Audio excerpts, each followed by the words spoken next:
तो चलिए अब आपको हम बताते हैं कि रिक्शा लाइसेंस के लिए जो हमारे पास कैंडिडेट आ रहे हैं उनका हम प्रोसेस कैसे करते हैं और कितनी देर में उनका प्रोसेस हो जाता है। आइए जी, सबसे पहले प्रोसीजर पे आते हैं।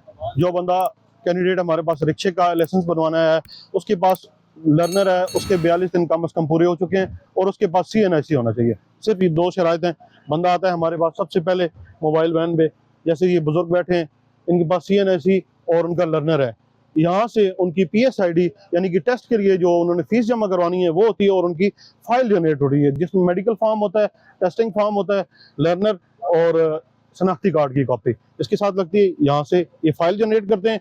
यहाँ से ही बंदा अगले काउंटर पे चला जाता है जहाँ पे कंप्यूटराइज साइन टेस्ट होता है। यहाँ पे जो कैंडिडेट आ रहे हैं ये देखिए आप, कंप्यूटराइज साइन टेस्ट जो है वो अपना दे रहे हैं। यहाँ से जो उम्मीदवार कामयाब होते हैं उनकी फाइल इसी तरह वो जो स्लिप निकलती है पास की, वो फाइल के साथ नथी हो जाती है और वो बंदा फाइल लेके वापस आता है इसी में से, और यहाँ पे आके अपना रोड टेस्ट के लिए तशरीफ लाता है।